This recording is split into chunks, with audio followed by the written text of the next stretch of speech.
Salut tout le monde! On se retrouve comme convenu pour une vidéo qui parle de la langue japonaise aujourd'hui.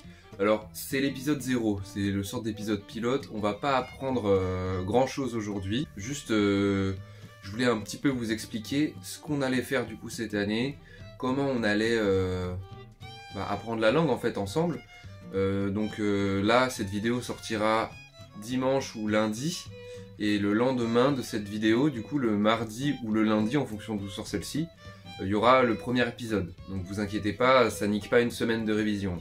Là du coup j'ai déjà repris les révisions, mais c'était vraiment pour vous parler de comment ça allait se passer et qu'aussi il y ait l'espace commentaire pour que vous puissiez me dire les choses que vous aimeriez voir en fait dans cet apprentissage de la langue. Donc déjà, ce qu'il faut savoir, c'est que je suis pas prof du tout, de quoi que ce soit d'ailleurs, mais pas du tout prof de langue. Donc c'est possible que je fasse des erreurs, que je dise de la merde, hein, c'est possible. Après je suis aidé d'une application pour que moi en fait je puisse apprendre, que je paye à l'année. Donc je paye des cours en gros on va dire, hein. Et moi je vous retranscrirai ces cours là, mais de façon humaine, pas juste d'une application quoi. C'est genre moi qui vais vous apprendre la langue. Donc l'objectif bien sûr, c'est pas d'être bilingue, vous serez pas bilingue, moi je le serai pas non plus. Alors mon objectif c'est d'être bilingue par contre, mais pas cette année, tu vois. Ça va vraiment être avec le long terme, au bout de plusieurs voyages. Et moi, limite, si j'y arrive, si vraiment j'arrive à atteindre mes objectifs, c'est d'aller là-bas une année complète, par exemple, tu vois. Et ce serait au cours de ce voyage-là que je deviendrais bilingue. Pour moi, enfin, je trouve que c'est impossible de devenir vraiment bilingue, mais bilingue, hein, genre tu parles quasiment aussi bien qu'un natif, sans habiter là-bas. Juste en faisant des cours théoriques chez toi. En plus, là, on va parler de français à français. Donc on va pas vraiment parler avec des gens qui parlent réellement japonais de naissance. Ce sera compliqué quoi. Donc les niveaux de japonais, vous avez sûrement déjà entendu parler des JLPT, hein, JLPT 1, 2, 3, 4, 5. Moi je préfère plutôt parler pour que vraiment ce soit très large et que tout le monde puisse s'y retrouver, comme au collège ou au lycée A1, A2, B1, B2. Voilà. Donc on va vraiment faire toutes les choses dans l'ordre. On va commencer par les petits niveaux. Voilà, on va commencer par le A1, puis A2, puis B1, puis B2, et puis C1 si jamais ça fonctionne. Ça va être très long, vous allez voir, mais c'est un truc de long terme. Moi, ce que je fais, c'est que tous les jours, mais tous les jours par contre, j'essaie de faire entre 20 minutes et 30 minutes de japonais, tu vois. Au pire, il y a un jour qui saute par semaine, quoi. Mais sinon, genre c'est 6 fois par semaine, c'est ce qu'il faut essayer de se dire. L'année dernière, j'avais essayé de faire ça, mais avec 1 heure par jour. Sauf qu'au bout de 2 mois, j'étais plus autant passionné qu'au début. C'était vraiment devenu des cours classiques, des cours chiants. Et 1 heure, au final, ça m'a vraiment pas dégoûté, mais saoulé. Donc je faisais cette heure-là, hein, mais j'apprenais moins. En fait, j'ai l'impression, mais ça c'est quasiment sûr même, qu'il vaut mieux faire 20 minutes d'un truc, mais t'es dedans, ça vient de toi, t'es ultra motivé, tu retiens mieux, que 1 heure de truc imposé. C'est comme en cours, quoi. Tu peux faire 8 heures de cours, mais t'as rien retenu, alors que tu vas faire 20 minutes d'une autre activité après en dehors des cours. Et ça y est, tu vas... Enfin, en 20 minutes, t'auras appris plus que tes 8 heures dans la journée, quoi. Aussi, vous avez sûrement déjà vu à quoi ressemblait l'écriture japonaise. Vous vous dites, putain, c'est impossible. C'est impossible. Mais moi, je vais faire ça en 2 parties. Il y aura deux cours dans un cours. À chaque fois, ce que je vais proposer, c'est de vous apprendre à parler. En fait, c'est ça le plus important. Lire, limite, pour ceux qui veulent juste partir 2 semaines, faut savoir comme en anglais, c'est où les toilettes, bonjour, au revoir, enfin, la classique, quoi. Donc sur une vidéo, je sais pas combien de temps ça durera, mais peut-être 15-20 minutes. Bah, si c'est 20 minutes, il y aura 15 minutes où on apprendra à parler, pas à lire, juste parler. Voilà, vous saurez les mots et je les écrirai, on appelle ça romanji, c'est en écriture comme la nôtre, A, B, C, D, tout ça, voilà, juste en phonétique, quasiment, c'est quasi ça, hein, et vous pourrez apprendre juste à parler. Donc ça, ce sera vraiment pour ceux qui veulent juste simplement voyager, apprendre quelques mots de base, s'initier à la langue, voilà, un bon début, une belle entrée en matière, pour commencer à s'intéresser à la langue. Et ensuite, mais petit à petit, parce que en fait c'est ça le plus dur, c'est apprendre à écrire et lire. C'est vraiment, je vous promets, le plus dur. C'est 80% du travail honnêtement. Je vais vous montrer à quoi ressemblent certains mots, certaines phrases, voilà, au hasard, hein, je vais pas vous les traduire, mais voilà. des phrases en japonais. Donc vous avez vu, c'est vraiment comme quand on est tout petit en CP, il faut réapprendre tout de zéro. En fait, la difficulté avec cette langue-là, c'est que c'est pas une langue latine comme en Europe.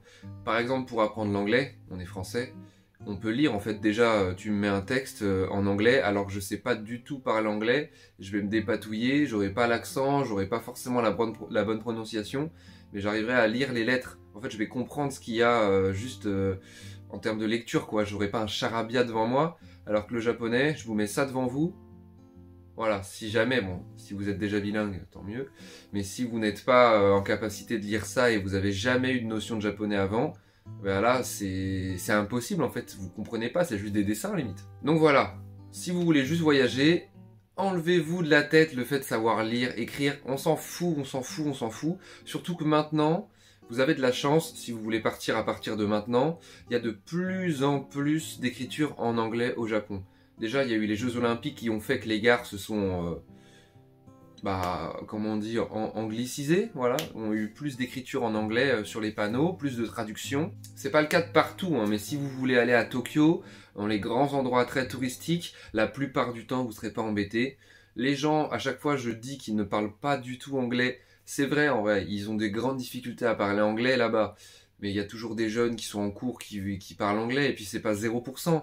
Genre, si vous interpellez 10 personnes dans la rue, les gars, il y aura au moins une personne qui va parler anglais. Hein. C'est pas 1 sur 1000. Hein. Voilà, il y en aura peut-être 2 sur 10, quoi. Tu vois? Les gens ont un niveau d'anglais nul. C'est par exemple, si tu veux trouver ton chemin du premier coup, tu vas arrêter quelqu'un dans la rue. Bon, bah la personne, elle va sûrement pas pouvoir te répondre. Parce que du premier coup, trouver quelqu'un qui parle anglais là-bas, c'est vraiment une difficulté, c'est un vrai problème. Hein. Ils ne parlent pas anglais, quoi.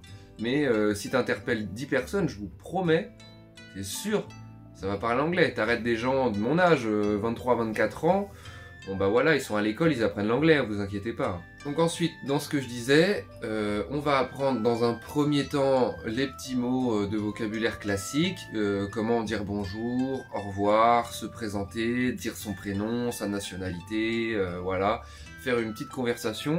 En vrai, limite, au bout de 1 mois, je dirais, vous serez capable de vous présenter, de comprendre une présentation simple et demander votre chemin, quoi. Voilà, gauche, droite, tout ça. La classique, vraiment, le truc de base, par exemple, tu arrives à l'aéroport, tu veux demander où est le distributeur de billets. Ça, je l'ai fait quand je suis arrivé direct. Et ben, j'ai réussi à le demander et on m'a indiqué une direction et je l'ai compris tout de suite. Et ça, c'est bien parce que là-bas, ils prennent beaucoup d'espèces. Il y a beaucoup de magasins avec cash only. Donc je me suis dit directement, je vais retirer 10 000 yens. Bah, j'ai bien fait. Ensuite, du coup, pour ce qui est de l'écriture et de la lecture, on va d'abord commencer à réapprendre l'alphabet, en fait. Comme vraiment, je vous l'ai dit, un CP. T'arrives en cours, faut vraiment tout oublier. Dites-vous que vous savez rien. Faut pas comparer comme à l'anglais. Ah, ça veut dire ça. Ça veut dire ça. Non, vraiment rien à voir. Il y a beaucoup de termes en japonais ou en français, enfin surtout en français qui n'existent pas en japonais, quoi. Genre nous on a 500 000 façons de dire qu'on aime quelqu'un, eux ils en ont pas 500 000, tu vois. Nous on a des phrases avec beaucoup de mots construites énormissimes, eux c'est surtout sur les intonations. Mais si jamais tu veux dire que c'est bon en japonais, tu vas dire oishi. Voilà. Mais si tu veux vraiment dire que c'est vraiment très très bon, eh ben, tu vas juste accentuer le i, avoir une meilleure intonation, tu changes ton intonation, ta façon de le dire, tu vas accentuer le mot, accentuer certaines syllabes qui vont, en fait, la traduction, ce sera que ce sera très très bon, quoi. Waouh, incroyable, c'est vraiment sublimement bon, quoi. Alors que nous, on le dit de plusieurs façons, vous l'avez vu. Je l'ai dit sans faire exprès, ouais, c'est succulent, exceptionnel. Enfin, tu peux dire sugoi, des trucs du genre.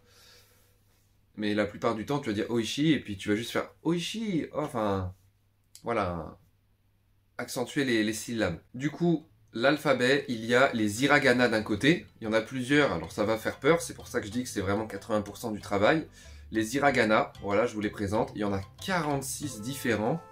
On pourrait plutôt le qualifier de syllabaire plutôt que de lettres. Chaque caractère représente une syllabe. Et c'est sur des bases faciles. C'est A, I, U, E, O, Ka, Ki, Ku, Keko, Sa, Shi, Su, Se, So, il y a Tati, Tuteto, voilà. Assez simple finalement, vous voyez. Il faut juste les apprendre par cœur, les reconnaître. Donc au début, les lire, vous allez voir, ça va être facile parce que vous allez les reconnaître. Simple, ils sont déjà devant toi, faut juste les apprendre. Mais ensuite, quand il faudra écrire, là c'est encore plus dur que lire selon moi. Parce qu'ils sont pas devant toi. Là, quand tu lis, ils sont déjà devant toi, t'as juste à te rappeler, ah oui, ça c'est ça. Alors que quand t'écris, il n'y a rien, c'est une feuille blanche. Il faut que ça vienne de ta tête et que tu t'es rappelé vraiment par cœur de comment il se dessine le truc. En plus, il y a un sens précis, c'est compliqué. Et ensuite, à part les hiragana, il y a les katakana. Il y a aussi 46 caractères. Rassurez-vous, en vrai, en gros, résumé rapide, c'est la même chose. Ça veut dire pareil, a, i, u, e, o, ka, ki, ku, ke, ko, sa, shi, su, se, so, tout pareil. Voilà. Sauf qu'il y en a un, c'est pour écrire les mots d'origine japonaise. Voilà, les mots du pays, les hiragana. Et les katakana, les derniers trucs qu'on a vus, sont des caractères utilisés pour les mots d'origine étrangère. Par exemple, America, bah, c'est l'Amérique, les États-Unis. Et bah, ça s'écrit en katakana, voilà, parce que c'est un mot d'origine étrangère. Il y a plein de mots super transparents aussi, vous allez voir, je vais vous les apprendre dans la première leçon. Mais tous les mots d'origine anglaise, tous les mots anglophones, ne sont pas traduits, quasiment pas, même pas du tout, j'ai l'impression, dans ce que j'ai appris déjà pour l'instant. C'est des mots transparents, quoi. 2 alphabets, bien sûr, c'est 46 et 46 caractères ont des variantes. Vous allez voir, pareil, c'est pas non plus super compliqué. Quand tu mets des petits apostrophes, ça change un peu le sens, mais aussi la prononciation de cette onomatopée, de cette syllabe. Mais il y aura peu de différence en fait, c'est chaque apostrophe fera que hop, chaque syllabe deviendra d'une autre façon. Je vous en dis pas plus, je ne veux pas vous bombarder l'esprit de beaucoup d'informations différentes, mais c'est pour que vous puissiez vous préparer à ce que ce sera et que bah, vous puissiez juger ou pas, est-ce que vous allez suivre ces cours ou pas, mais c'est des cours ludiques, genre c'est moi qui vais parler quoi, hein. Genre je mettrai des petits screens, voilà, je vais parler. Ça sera marrant parce que je suis pas prof, c'est marrant tu vois, je vais sûrement dire des trucs, des petites conneries. En vrai, vous inquiétez pas, je suis sûr que 90% de ce que je vais dire ce sera vrai, hein. Genre je suis aidé d'une appli comme je vous l'ai dit. Je suis allé au Japon, j'ai parlé un peu japonais, pas de fou, mais un petit peu. Je sais que au moins se présenter les bases, je les ai. Et puis là je révise en même temps, donc vous allez forcément apprendre des bonnes choses. Quand je vais vous apprendre à vous présenter, bon, c'est vraiment pour vous présenter, ça va pas vouloir dire connard, enfin, ce sera vraiment genre je m'appelle hop Kian, tu vois, ça sera vraiment une vraie traduction. Donc oui, je disais, je m'égare, mais de toute façon c'est l'épisode 0, on s'en fout, c'est pas grave. Entre les hiragana et les katakana, il y a autre chose aussi, c'est les kanji. Ça, c'est les trucs que vous avez sûrement déjà vus, les vrais caractères japonais que vous voyez de partout. Alors aussi, il y a une histoire pourquoi les hiragana et les katakana c'est écrit d'une façon différente. Il y a un truc par rapport, d'un côté c'est volé à la Chine, enfin les moines, tout ça. Bon, je préfère pas raconter ça maintenant, c'est un peu... Bah faut expliquer en fait tout simplement. Et en 1 minute, je vais dire de la merde je pense. Donc je vais pas trop vous en parler maintenant, mais quand ce sera le moment opportun, je vous en parlerai. Et ouais bref, les kanji aussi. Alors là... Il y en a plus de 2000. Réel. Je crois qu'il y en a 2146 comptabilisés en 2024. Le chiffre s'affiche ici, enfin le nombre, si je dis de la grosse merde, mais c'est pas loin de ça, si c'est pas ça. Rassurez-vous, il n'y en a pas besoin d'autant, en fait. On va en apprendre, je sais pas, sur une année, si on en apprend 200, c'est déjà bien. C'est déjà bien, hein. Même les Japonais eux-mêmes ne connaissent pas les 2000. Je vous rassure, vraiment, ils connaissent pas les 2000. Pour lire le journal, enfin pour être vraiment bilingue, et en vrai limite t'en connais 500 gars, et c'est fou, hein, c'est un truc de fou furieux. T'arrives à lire les 500 principaux, parce que t'en as vraiment qui seront utilisés couramment, et t'en as qui sont utilisés plus exceptionnellement, des mots plus rares ou plus précis, qu'on utilisera très peu, qu'on n'écrira pas ou qu'on lira pas. Donc déjà si vous savez lire et écrire 200 kanji, écrire aussi, hein, lire et écrire, mais c'est incroyable, et juste 300 de plus à lire, pas à écrire, juste à lire, vous en avez 500 de lecture. Honnêtement, vous êtes bilingue pour moi, enfin, c'est fou, après ça dépend les kanji que c'est, mais s'il t'en manque 3-4, si tu sais lire tout le reste de la phrase, tu vas sûrement comprendre le sens Mais le vrai problème avec les kanji, c'est qu'un kanji peut dire plusieurs mots, en fait, il y a plusieurs sens. Alors ça, c'est juste un exemple. Ça n'existe pas, mais dans l'idée, c'est ça. Il y aura par exemple, je veux manger des pâtes. Voilà. Sauf que le kanji des pâtes, c'est la même chose que des chasseurs. Exemple, vraiment, c'est pas ça, c'est pas vrai ça. Mais voilà, dans l'idée, c'est ça. Donc, il faut vraiment, quand tu lis ta phrase, enfin, quand tu la lis, que tu devines un petit peu ce qu'aurait voulu dire le kanji en fonction de la phrase. Quel sens faut donner à ce kanji? Des chasseurs ou des pâtes? Donc là, le sens, c'est des pâtes. Tu vois? Donc ça, c'est aussi un travail de recherche, en fait.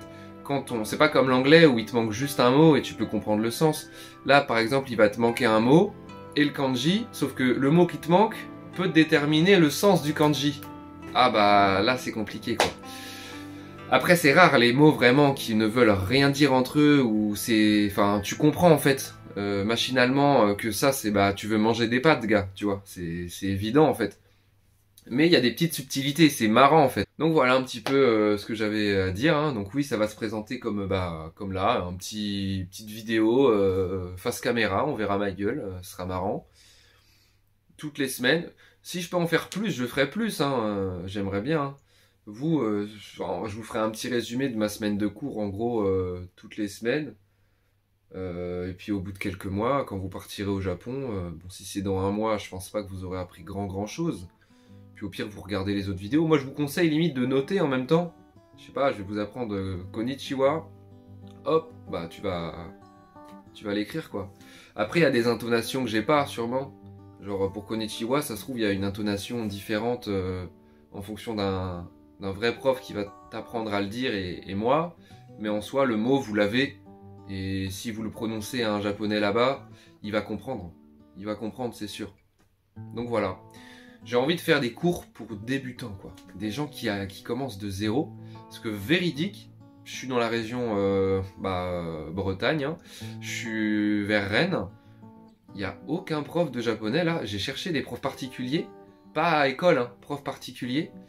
Il n'y en a pas. En fait, il y en a, mais qui t'aident à réviser tes cours. Mais il faut que tu aies déjà un niveau, en fait. Il faut que tu aies déjà, je sais pas, tu vas à la fac. Et si tu as 4e année de japonais, bah, le gars, il va t'aider à réviser tes cours pour, je sais pas, dans tes partiels, je suppose. Je suis pas allé à la fac, moi. Donc oui, les partiels. Il va t'aider à réviser, quoi. Il va t'aider à approfondir ta langue, de la langue, enfin, ton niveau. Il va t'aider. Mais apprendre de zéro, vrai prof de genre CP, quoi, il n'y a pas. Il n'y a pas du tout. Pour ça que j'ai fait le choix des applications. Et moi, je me dis que ça peut être une vraie bonne idée d'offrir un peu ce que j'ai appris à ma communauté. Ça peut vraiment être bien. Parce que là, bon, à part si tu es en région parisienne, sûrement qu'il doit y avoir des profs. Mais là, en tout cas, à Rennes, il n'y en a pas du tout. Pour ça, je me suis dit ça peut être une vraie bonne idée de transmettre un peu mes connaissances. Juste pour aider. Voilà. Pas pour faire le prof, quoi. Bref, je vous dis à demain, du coup. Et j'espère que vous serez au rendez-vous et que ça vous plaira, que je dirai pas trop de merde aussi. Bisous la team.